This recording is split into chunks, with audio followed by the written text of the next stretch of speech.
Oke, bismillah. Assalamualaikum warahmatullahi wabarakatuh. Kali ini kita berada di channel Miftahun Ni'am, tapi dengan bahasan yang berbeda. Kali ini kita akan membahas cerita usaha.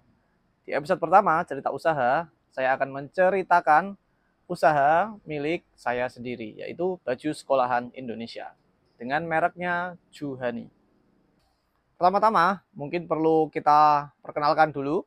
Nama saya Miftahun Ni'am.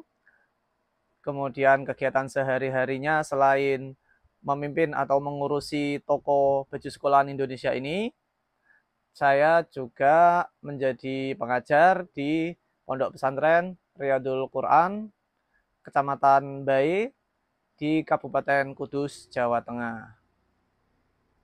Kemudian saya punya usaha ini, baju sekolahan Indonesia, yang sekarang bentuknya sudah ada PT-nya, sudah ada badan hukumnya, yang berlokasi di Jalan Koplak Pasar Welahan nomor 42.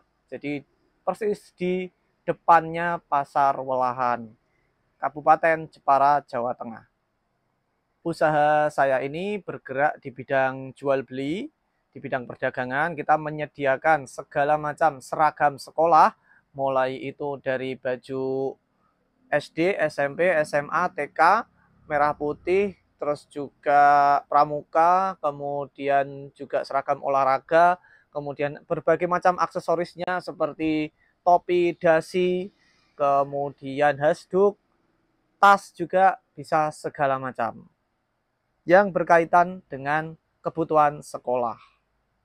Kemudian kita berjualan tidak hanya secara offline di toko yang kurang lebih ini tidak besar ya, cukup mungkin sekitar 3 kali 3 meter ini. Kita berjualan berjualan offline. Bagi yang mau datang ke sini bisa kita layani. Selain berjualan offline, kita juga berjualan secara online, baik itu di marketplace seperti Shopee, Tokopedia, kemudian Bukalapak, Lazada, dan lain sebagainya. Kita juga ada websitenya di bajusekolahan.com ini. Kemudian kita juga memarketingkan produk-produk kita juga di sosial media seperti Facebook, Instagram, YouTube, TikTok, dan lain sebagainya. Kita menyasar segala lini untuk penjualan kita, untuk pemasarannya kita. Sebetulnya ini berawal dari sejak saya masih duduk di bangku SMP. Saya punya pengalaman ketika itu ibu saya punya toko seragam sekolah juga seperti ini, dan lokasinya dulu juga di sini.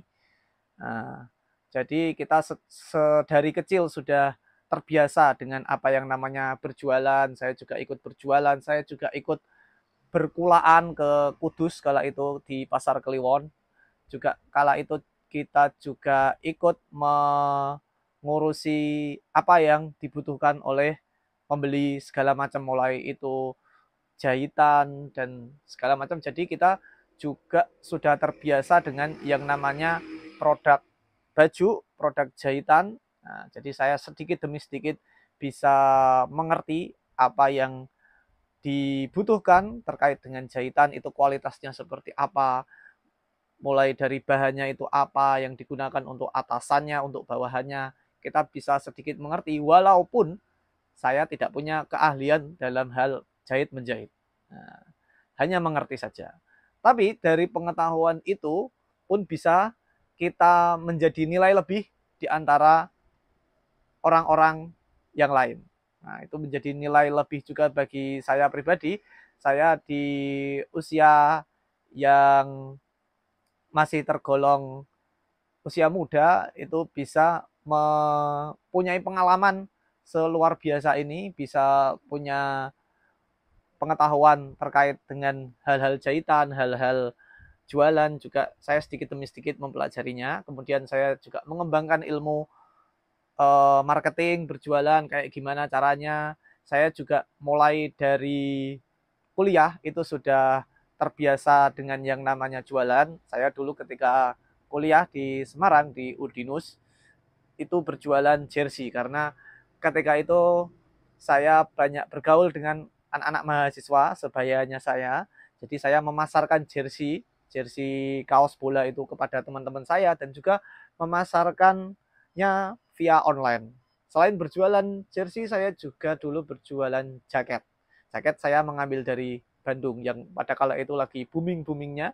Kala itu lagi yang paling hype itu adalah jaket Ariel yang ada lubangnya di sini seperti sweater. Nah, seperti itulah, nanti kita tampilkan gambarnya.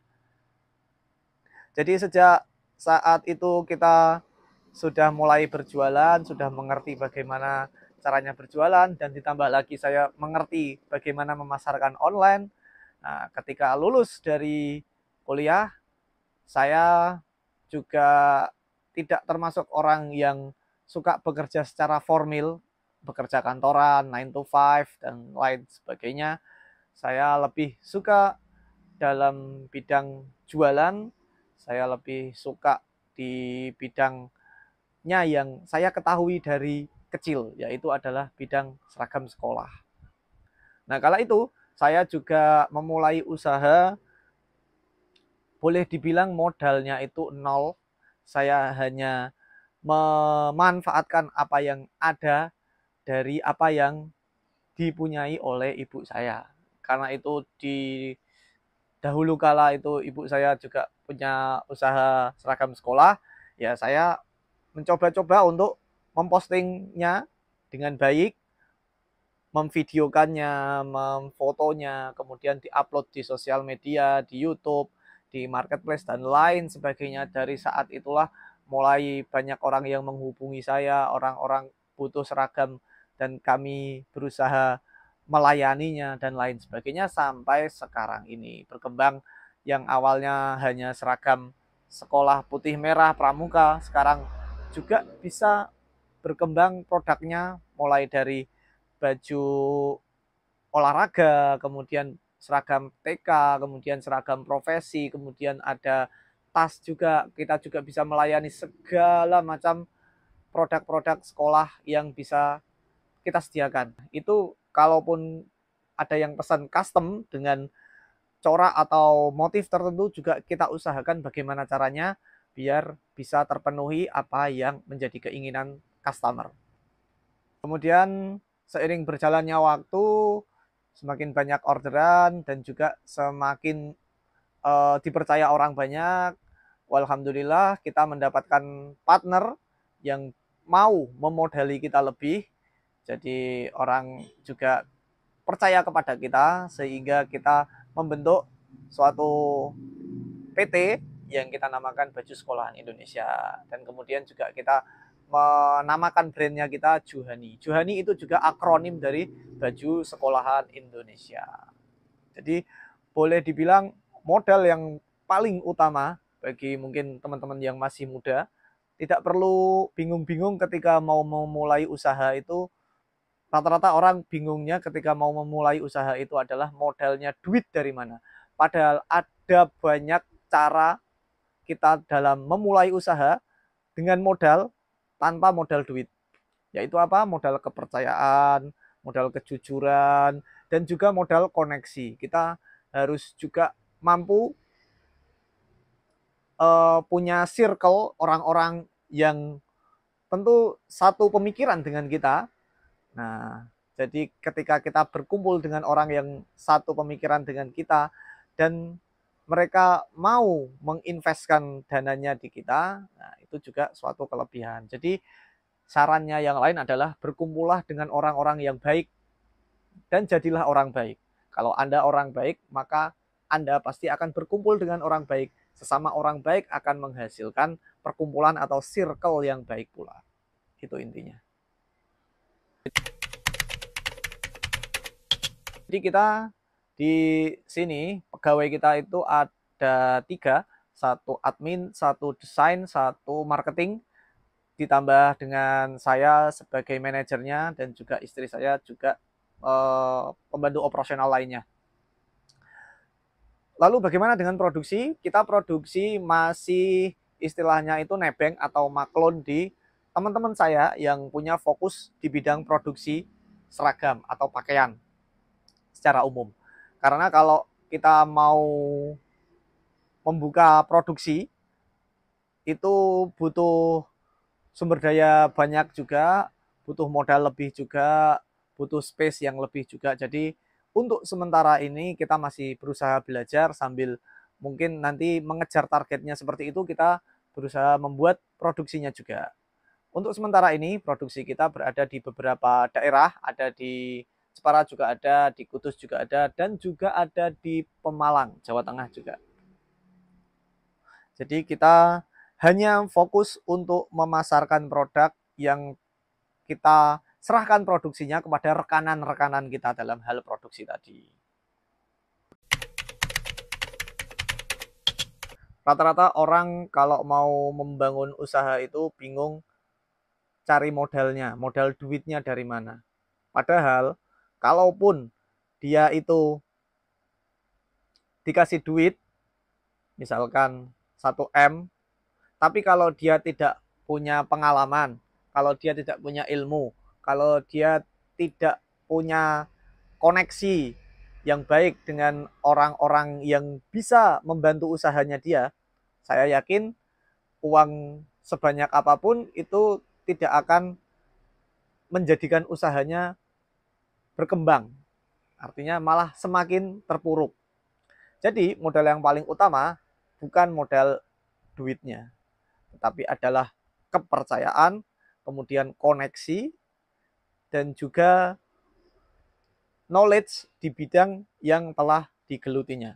Kalau dari pengalaman saya seperti itu.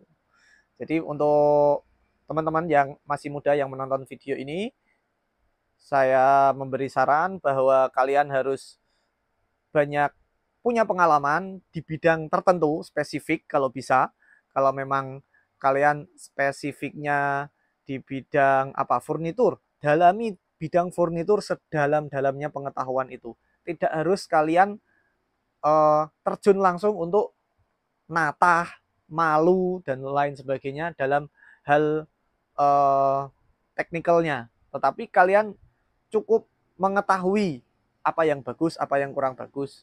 Itu mungkin lebih dari cukup. Tapi kalau mau terjun, tahu bagaimana natahnya, dari mana operasionalnya, itu justru lebih baik lagi. Mungkin cukup dari saya untuk episode kali ini. Semoga apa yang telah kita sampaikan di episode kali ini bisa bermanfaat bagi para penonton semuanya. Jangan lupa kalau ada saran, kritik, atau pertanyaan silahkan drop di kolom komentar. Jangan lupa juga like, comment, subscribe, dan juga share di video ini dan juga di channel ini. Terima kasih. Wassalamualaikum warahmatullahi wabarakatuh.